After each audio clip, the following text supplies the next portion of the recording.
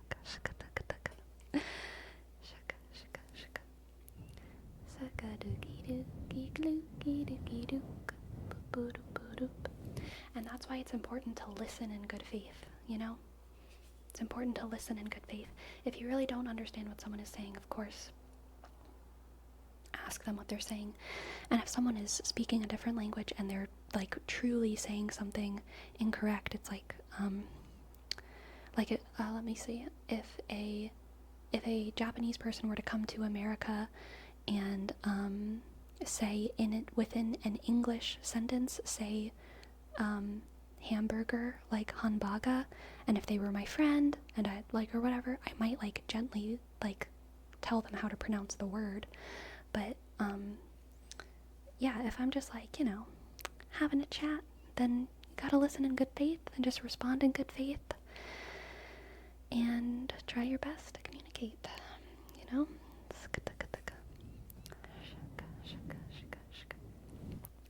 TBH, my pronunciation of words sucks because there are so many words. Yeah, totally. I've read loads of times but never heard. I know, the plight of all young readers. I don't know if this is my pet peeve or not, but I don't like it when words are pronounced wrong unless it's in a different language. Yeah, sometimes there are certain words that sometimes peeve me, but I actively stop myself from acting on that peeve. You know, I'm like, nope, I just need to get off my high horse right now and listen in good faith. You know what I mean? Exactly, Lone Word CEO. My gym session today was absolute buns. Cardio was hard, and I did my best, and then core was mad, so today was meh at the gym. Well, that's okay, McJake. For every meh day, you still make big gains, okay? Even the meh days. You're doing good. You're doing good. They speak English with Japanese phonemes. Phonemes? It's just for consistency. Most of them know it's incorrect pronunciation. Yeah, totally. Speaking about languages, your challenge of the day is above. Ah, is it? Shook. Let's see. Let me find it.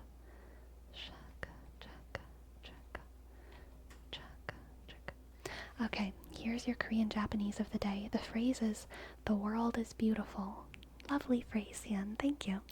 In Korean, 세상은 아름답다. 세상은 아름답다. 세상은 아름답다. 세상은 아름답다. I hope that's okay. 세상은 아름답다. 세상은 아름답다. 아름답다. 세상은 아름답다. And in Japanese, 世界は utsukushi, utsukushi. Sekai wa utsukushi, utsukushi. Utsukushi. Sekai wa utsukushi. Sekai wa utsukushi. Sekai wa utsukushi. Skutaka. Shakataka. Sekai wa utsukushi. Shika. Sekai wa shika.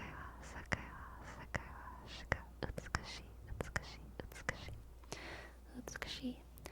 Alright, we have 2 word reps now. For Miss Talo Griffin, I am your father, and I approve of your life choices.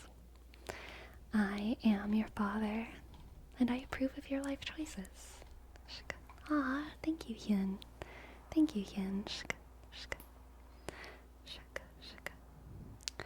I am your father, and I approve of your life choices. Have you ever had an embarrassing situation in which you have mispronounced something? Oh yeah, totally. And my case was when I was a kid. I wanted to buy a Snickers and I mispronounced it, and the guy at the store corrected me, and I felt so embarrassed. You don't even know how bad I pronounced it. Aww. Oh, JD Keat, thank you. Thank you for gifting a sub, JD Keat. J, click, A, sk, Y, click, D, sk, E, K, sk, E, sk, T, sk. Thank you so much for gifting a sub. I am your father, and I approve of your life choices. I am your father, and I approve of your life choices. And for Dolly Joel, we have a word wrap for McJake.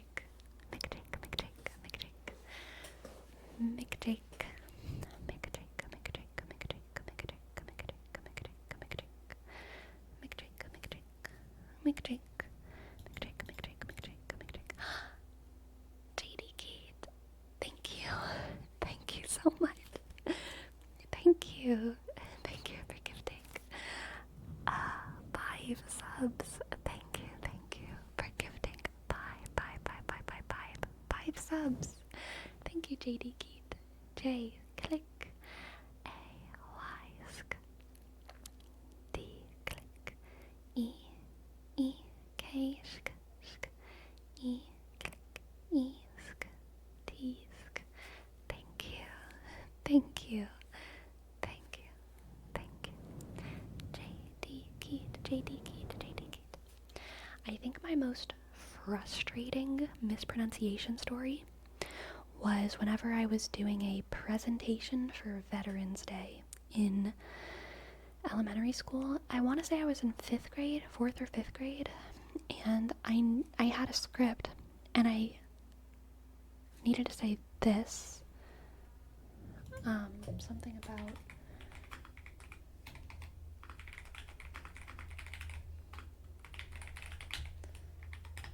I had to say that sentence. The second word I had never seen before, so I of course pronounced it homage. And everyone in my class told me that I said the word really, really weirdly. And I asked them how to say it, and they said, it's weird, you say it correctly, you just say it with an accent, that's really weird. And I was like, but like, how do you say it? How do you want to say it? But they would never say it to me. No one ever said it to me. And I was like, how am I saying it wrong? And they wouldn't tell me. And so I went up on the stage and I said, homage. And like, no, not a teacher, no one ever told me I pronounced it wrong.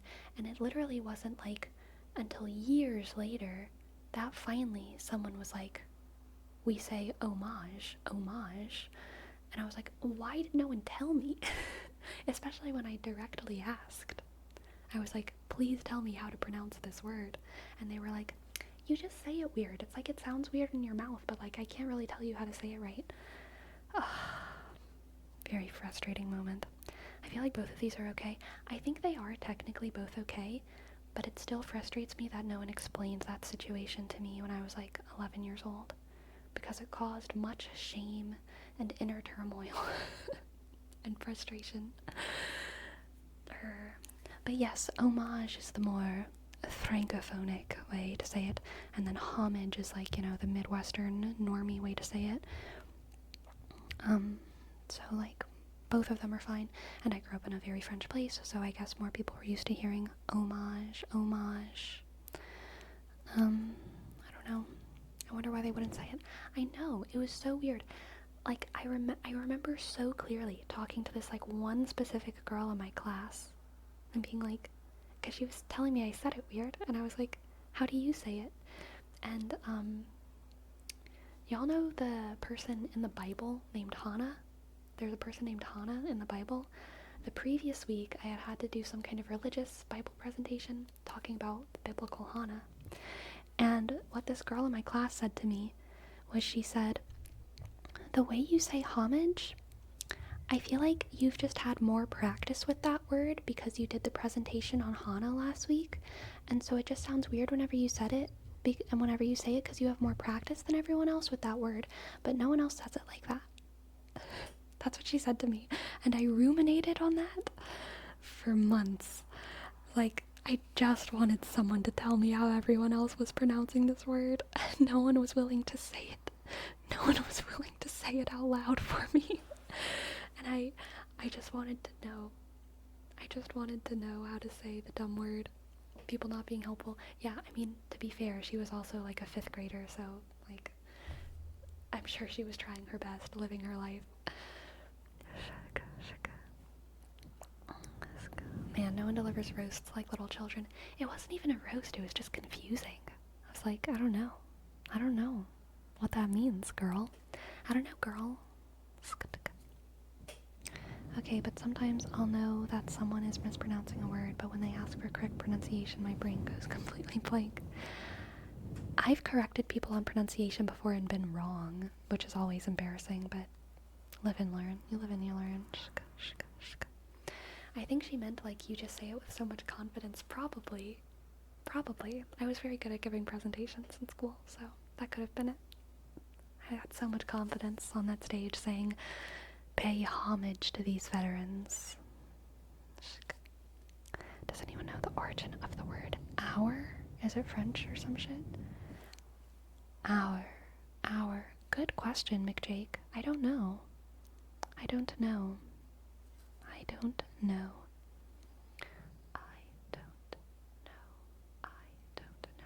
It's crazy how bright it is outside. It's like 8:30 p.m. It's wild. Oregon summers hit like a train. Alright, I'll keep my focus on college. 12:26 p.m. here, so a whole day to go yet. Ah, yes. Good luck, Ian. Good luck. Have a good day. Stay smart. Shka.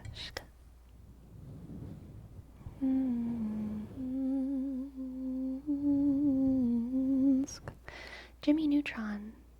I feel like I must have accidentally deleted it or something. I'm so sorry, Jimmy Neutron.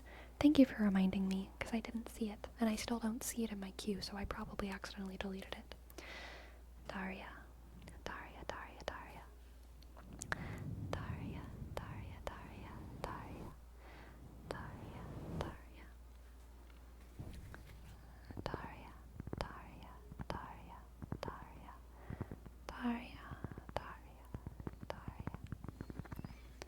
You're not annoying at all, Jimmy Neutron. I always appreciate a little reminder. Daria.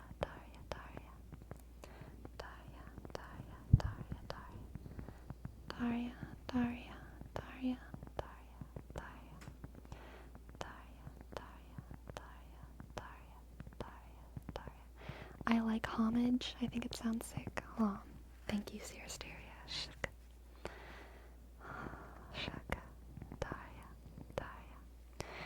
Daria. Thank you, Nova. Middle English from Anglo, Norman French, ure. Oh, I do remember seeing that in Old English, ure. Via Latin from Greek, ora. That tracks. Daria.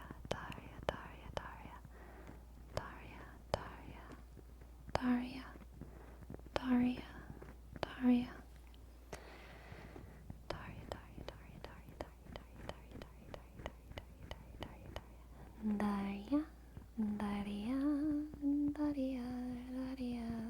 Daria, Daria, Daria, Daria, shook, and click. For Dolly Joel, we have a word trace for McJake. M, shook, click. C, J, shook. A, K, click, click. E, 1, 5. McJake, McJake. McJake, McJake, McJake. Dadu, badu, badu, badu.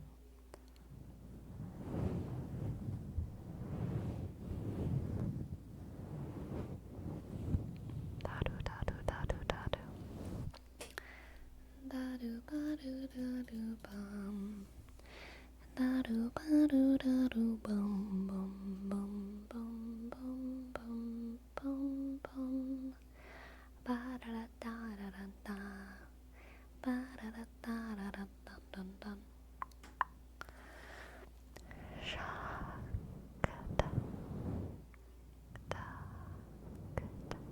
Sleepy, will you ever play old school RuneScape? I think it would be cool for some background stream. No, I'm never gonna play RuneScape. I think the only people who enjoy RuneScape played it whenever RuneScape came out. You know what I mean? I think the only people who enjoy RuneScape have a very established relationship with it. I think playing RuneScape is like, as someone who never played it before, is like it's like playing StarCraft for someone who's never played it before. Its only value is nostalgia. Is playing RuneScape a red flag? No, not at all. It's definitely a indicator of a particular bubble that you grew up in, but it's not a red flag. Not a red flag. Sleepy was a slime Neopet girl before RuneScape got her. It's true. It's true. It's true. Hi, I've been here before, but I'm always lurking and never chat, but I just want to say thank you for really helping my late night anxiety and helping me to focus on tasks and manage to relax me at the same time. Oh, jelly, jelly, jelly, jelly. Thank you so much. I appreciate your message. I appreciate your presence, and I'm so glad that you've had a productive night. So glad. I'm so glad. So glad. So glad. You're doing great. You're doing great. Is there a possibility of a tarot masterclass? I've honestly thought about it so often, Neatrix. But I guess there's two things stopping me. One is that I am a massive rambler, and I would either have to very, very strictly schedule it for myself, or it would end up being way too long. And when I say way too long, I mean like it would be hours upon hours upon hours upon hours of me obnoxiously waxing philosophical about like the very subtle differences between archetypes that no one really cares about. And not only do I not want to put most of my audience through that, I also don't even want to put myself through that. I feel like I would start to annoy myself talking about the differences. I would annoy myself. I would be like, oh my god, please shut up the whole time while I was talking. The other thing that stops me from doing that is that I'm not really an expert. I'm not really a master. I'm someone who practices tarot very, very comfortably, but I don't have any kind of certifications as a spiritual anything, and there's people who know much, much, much more than me, and I feel like they could probably teach a lot more than me. So I don't know, I feel conflicted about it, but I tell you what, Neatrix, I'm not promising any kind of masterclass, But if in your tarot studies, or in anyone's tarot studies, if you ever have a specific question, I am always happy to give my perspective on a question or topic or whatever in the tarot. Yeah. Yes.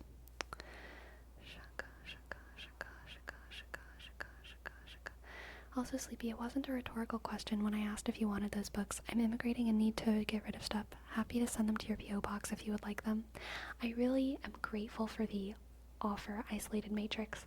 However, I feel uncomfortable directly asking for any physical item from a specific viewer. I really think that the books are very cool, but I don't want to, like, tell you that you should send them to me or that you shouldn't. I feel like it puts me in, like, a weird, like, situation. So send them to me if you would like to, or don't. I do think that they're very cool books. But I will not tell you to send them to me.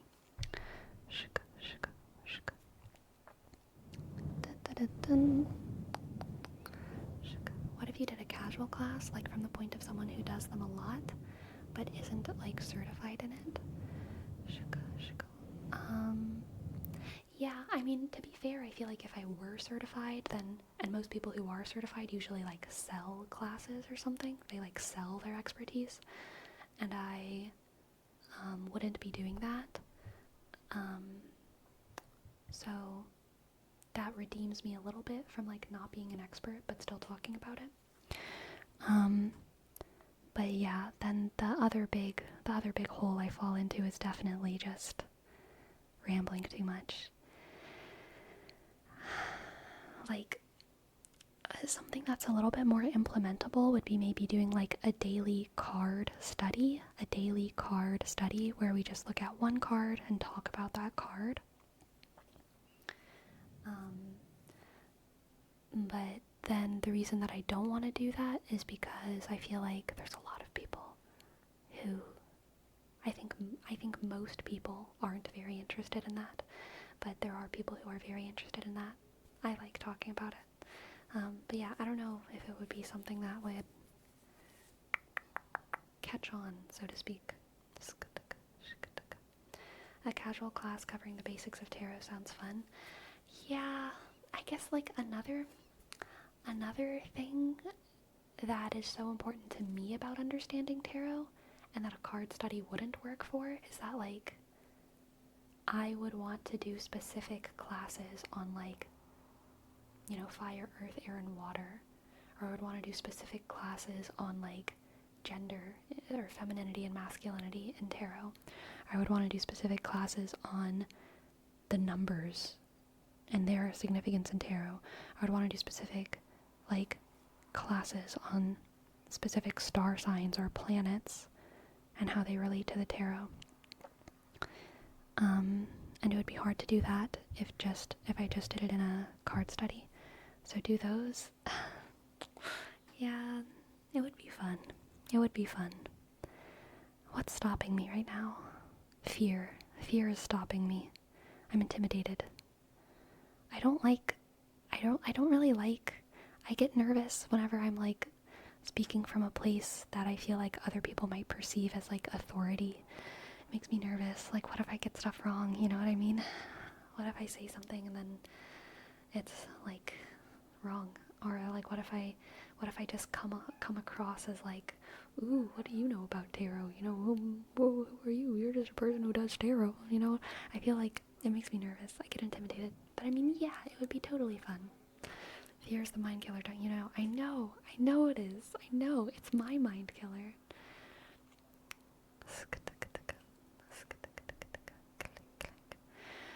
I mean, you're already the Tingle Authority in this chat. Ugh. No, say it isn't so. A masterclass would be good for YouTube, but for Twitch there would be too many questions. That would get you off track and we'd never make any progress. Yeah. Especially, like, I get excited. Like, I would ramble myself off of a cliff, just like the fool with his little flower.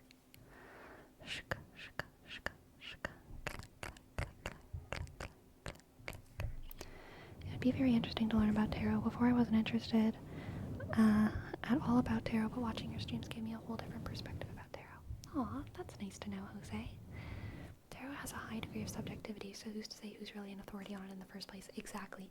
I think that's part of why I would feel nervous about presenting any sort of information about tarot.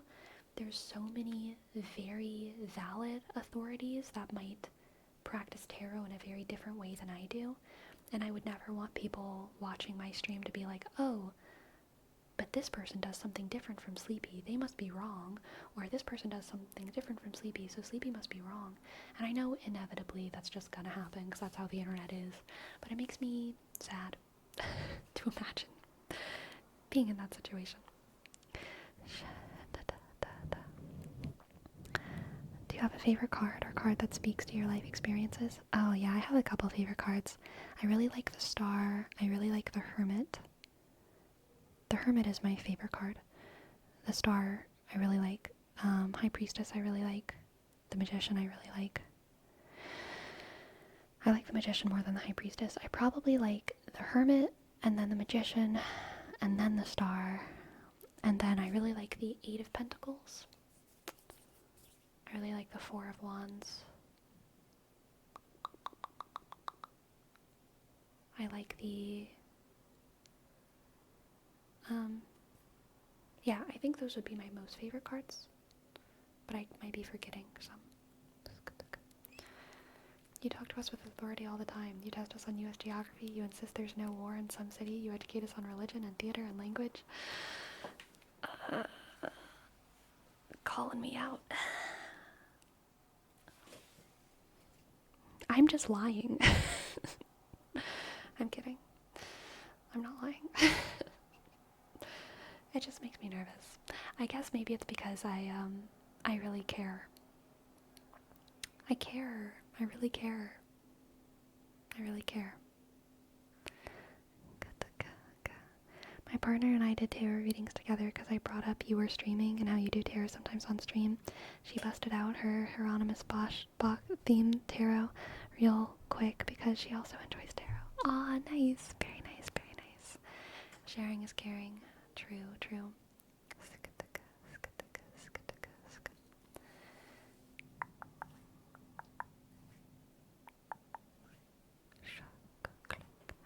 Clickety clack. I'll think about it. I'll think about it.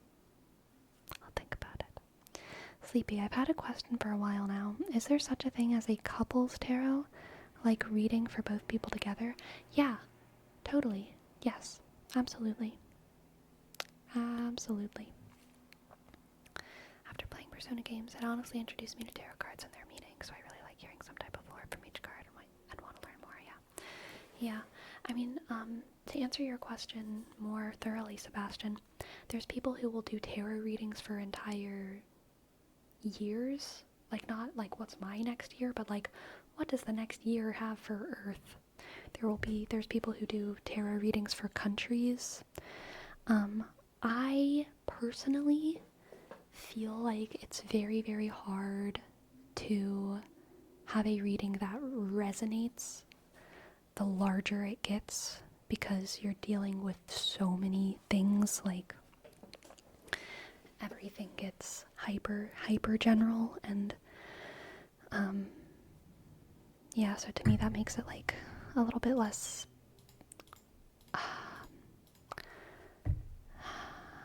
useful as a practice for the ways that I like to use tarot. But yeah, people can do tarot readings for masses of people, for families, for couples.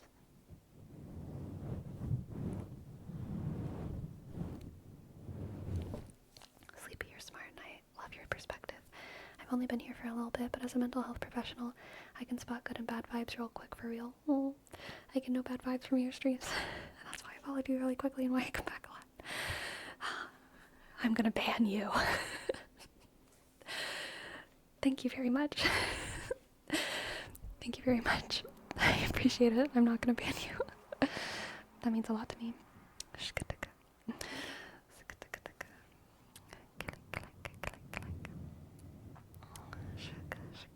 Bad vibes incoming. I know. I gotta do the switch. I gotta do the switcheroo. Shaka, shaka, shaka, shaka.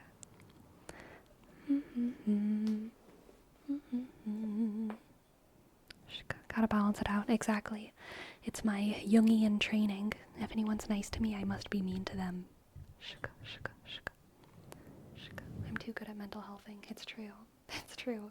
You are a professional. Oh god. Oh god, there's a mental health professional in the vicinity. Everyone guard your hearts.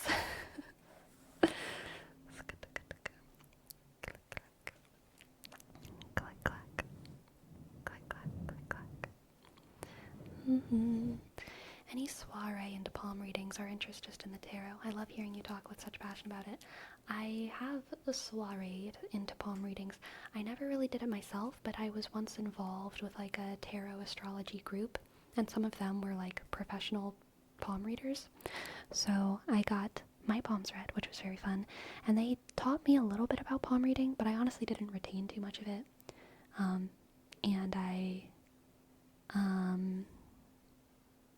Yeah, I didn't stick with it, but I do think it's very interesting and like a valid practice. But yeah, it's just not my thing, I guess. What's a soiree? I mean, I think it's technically a dance, right? A dance, but in English it kind of means like dip your toes into something, to like vacation into a certain little like realm of thought or idea, like, oh, I'm gonna take a little soiree into whatever, like a little, what's the word for that? A little sidetrack, little side quest, something like that. Count, oh no. Mustn't count the ums. That sounds like a fancy word. I'm gonna try to use it. It's French. Soiree. Soiree. Detour. Detour? I feel like, yeah, detour kind of works for that. Yeah, that's in the context at least. Yeah. Achievement hunter. Yes. Cursory exploration of a topic. Exactly, Sebastian. Exactly.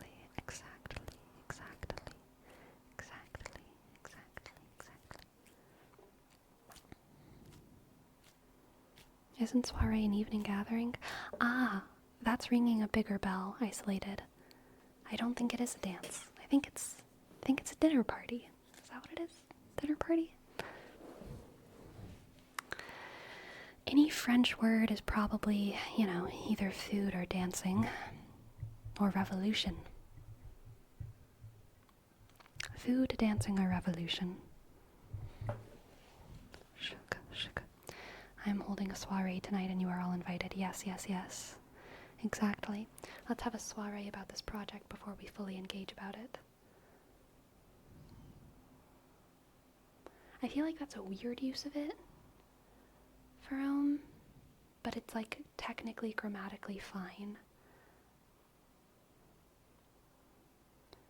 But it's weird. But it is technically grammatically fine. Let me think of like a way to say it that wouldn't, because I'm doing what the girl did to me in my class. Let me give you an example.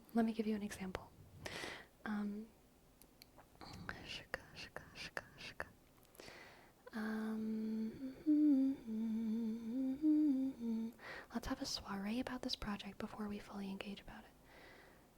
I think it's like almost used too fully there. I would say it would be more natural if you were like, let's have a little soiree. I think it's the about this project that makes it sound weird to me. I don't know why though. Hey, before we engage in this project, no wait. I think it's just because it's such a casual word, it sounds weird to be used in in like an almost like professional sounding sentence, because it's a metaphor,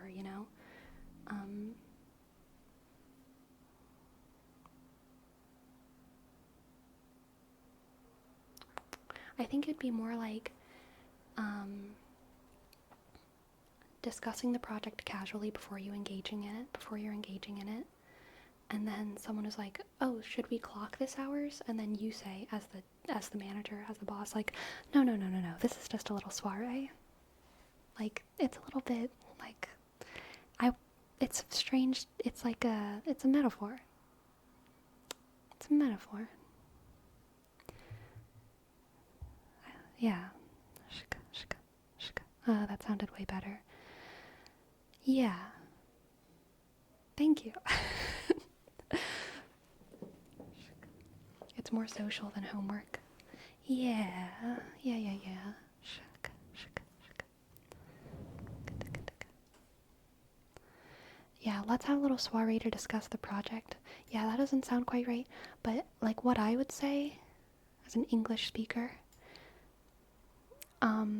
what I would put in the place of soiree, if it's hyper casual, is a brain showering session, which is even more casual than brainstorming. Brainstorming is what you do on meeting one. Brain showering is what you do with, like, the important people behind the scenes before everyone else gets there. We're just having a little brain shower.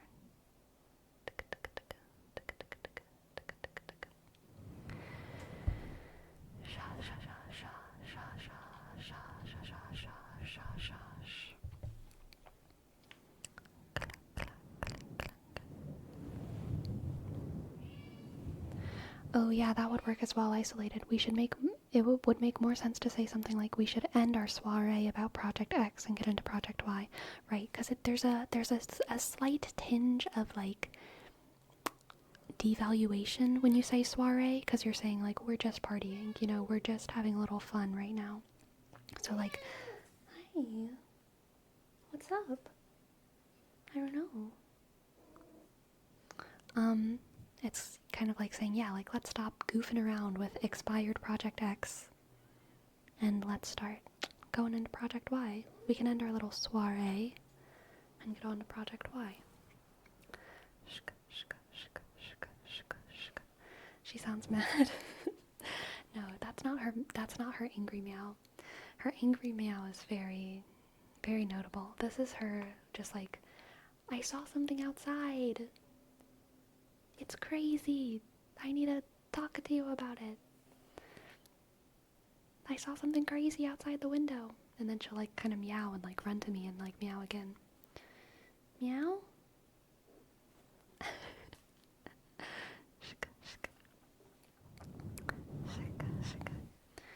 Do you want to get up here? And a sortie is a mission of sorts instead of a gathering, but that's probably another rabbit hole. Interesting. This is an off-topic question, but do you think it's necessary to not be involved in a toxic relationship or a toxic close friendship to be able to put the focus time and effort needed to be a full-time content creator? Or do you think it's possible to manage both? Not that you should manage any toxic relationship, but that's funny. It's a funny question. I think it is totally possible to manage toxic relationships and friendships and also do anything. Like, you shouldn't, but like there's plenty of functional alcoholics in the world, right? There's plenty of there's even functional meth addicts in the world. Like, it's crazy what you can function through, especially for your job, like especially for your job. You can function through a lot in order to get through kind of the what you need to live. So yeah, I think it's possible, but I certainly wouldn't advise it. Agreed. I was curious for personal reasons. Interesting. Please don't take this as me, saying just stay in your toxic relationship. If that's the question. That said, I will say that, of course there are points when things are too toxic and must end, but a lot of toxic relationships can be healed if love is present and if the desire to heal is there, okay? It's always possible. Or no, I don't want to say that. It's always possible if there is love and commitment and effort and all of that. Yes, I'm gonna stay down and sleep, you said so. Oh no.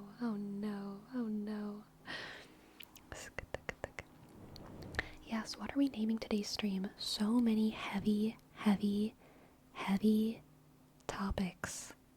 This was a nightmare stream. I had so much fun. I really did. There was a lot of really good discussions. I think it would become an issue if the toxicity in a personal life, begins to leak into the content creating, because it may leak into some life details. Yeah, it could definitely be an issue, but I think it's possible. I agree with Froome. It's two universes that, yes, can have an impact on stress and exhaustion, yeah. But in principle, there's no reason one should impact the other. Yeah, totally.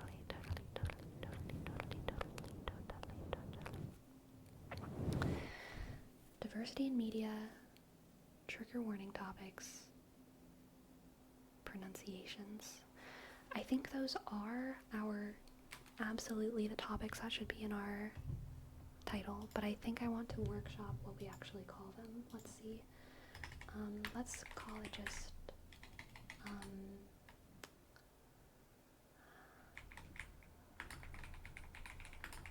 I want to call it pop culture diversity, because I feel like that's a little bit more specific. Pop culture diversity.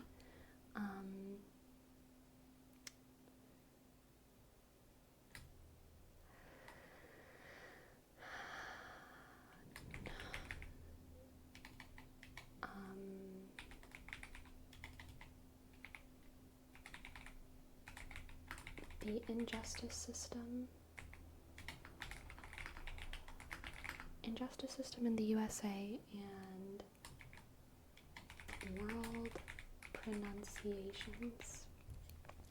I think I'm not going to put trigger warning in the title, but I'm open to being corrected on this, because I do say trigger warning before we go into the really triggering stuff. The reason that I don't want to put it in the title is because sometimes putting trigger warning in a title makes me feel like I'm using trigger warnings as an advertisement for like dark taboo topics, and that makes me feel weird. But I'm open to being corrected on that judgment.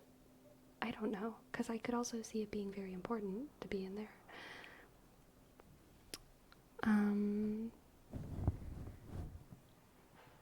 So this is what the title is for now.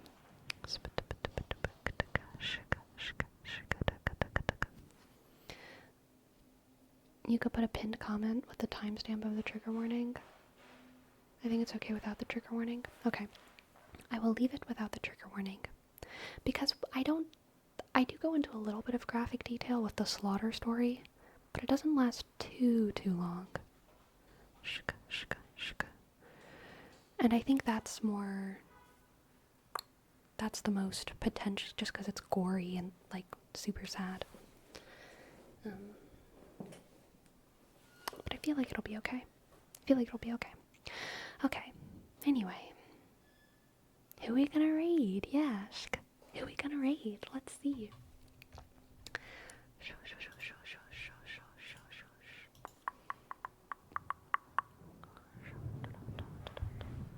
Oh my goodness, there's so many amazing people streaming. This is not gonna be an easy decision. Clickety clack.